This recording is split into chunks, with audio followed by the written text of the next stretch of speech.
Hey guys, Mr. Ray here. I'm going to continue our examples of quadratic word problem types. Now we're going to look at a geometry type question. So geometry involves either looking at triangles or rectangles usually. Um, that's that's the scope of what you'll see in your questions, at least in grade 10. So I'm going to do two examples of these, one with a triangle and one with a rectangle. Different strategies for both. So this one involves a triangle. So the question here, now again with the geometry questions, unlike the projectile questions, you're going to have to create the equation. So in this example, let's just kind of work our way through it, okay? The hypotenuse of a triangle is 29 centimeters. The other two sides differ in length by 1 centimeter. What are the side lengths of the triangle? So it doesn't seem like there's a whole lot here. They give us one side length, and they tell us that the other two side lengths are 1 centimeter different in length. But no kind of formulas, no squared or anything like that. So first thing I'm going to do is draw a picture of the triangle. Now, the key word here is hypotenuse. So when you think of hypotenuse, what type of triangle is that? Well, it has to be a right triangle. Only right triangles have hypotenuse. So I'm going to draw a right triangle, and it doesn't have to be perfect. You're going to draw the corner that has the right angle, and now we can maybe start filling things in. So it says the hypotenuse is 29 centimeters. The hypotenuse is across from the right angle, so we know that this side is 29 centimeters. The other two sides, we don't know what their lengths are. In fact, that's what we're being asked to find. So, this is where we introduce the variable. We don't know these lengths. So we're not going to call one x and one y. This is a lot like the find the two numbers problem. We do know that these two lengths are 1 apart. So if I call, if I just decide I'm going to call this x, and it's going to be in centimeters, then what's the length of this going to be? Well, it's going to be 1 apart. So it's either going to be x plus 1 or x minus 1. I prefer to do the x plus 1, but it would work for both. So now we've got a relationship. We know that the sides are x plus 1, and 29. So how can we create an equation from this? Well, it's a right triangle. So what do we know about the relationship between the three sides? Well, we have Pythagorean theorem. So from Pythagorean theorem,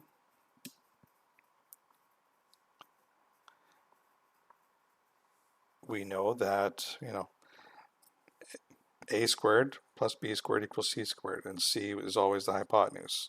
So I'm just going to, I'm not going to put the units in. Again, we take those out when we put them in equations and formulas. So that's going to be x. So if I square that side, I get x squared. And then I'm going to add b squared, which b is this. So that's going to be x plus 1 squared. You have to be very careful to do it that way.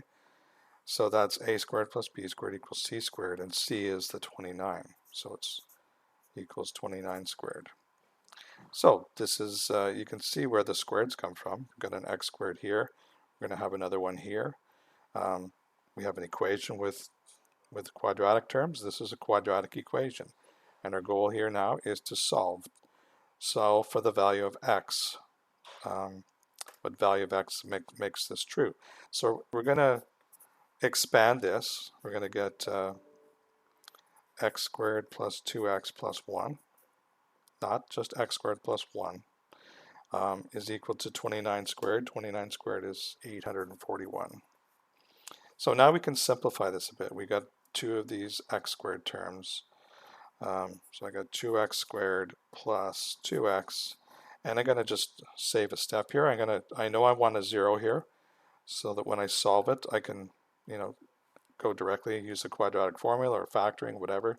So I'm going to subtract 841 from both sides. So I'm going to have a 0 here. 1 minus 841 is minus 840. Okay, so it looks more, it's all ready to use quadratic formula, but again, I've noticed, all these are even numbers, so I could factor out the 2. divide everything inside by each of the terms by 2, I get this. Divide this by 2, still get 0. And that nice trick where basically if I divide both sides by 2, the 2 goes away. So effectively, if I can factor out a constant once it's in this form, I can work with the simpler version and just get rid of that constant. So I got x squared plus x minus 420 equals 0.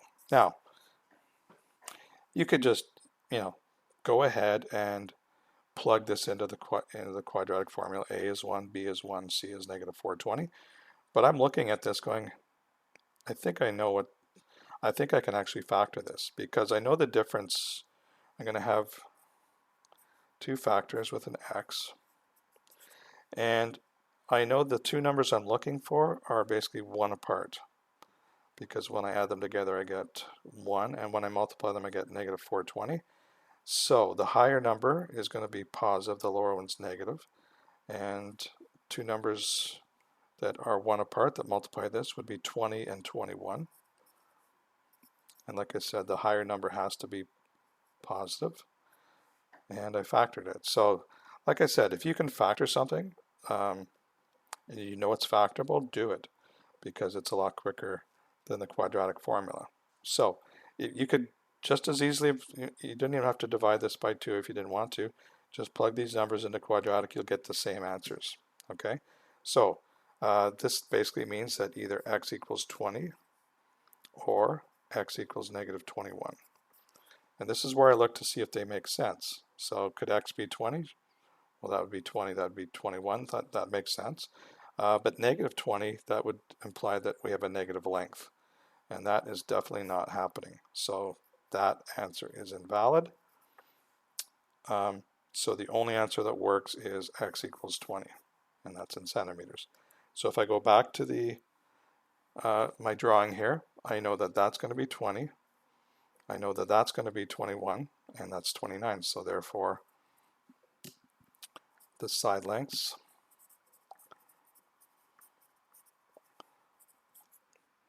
of the triangle are 20 centimeters, 21 centimeters, and 29 centimeters. Okay, so that one was pretty quick, but again, the important thing, the key thing is to draw the picture,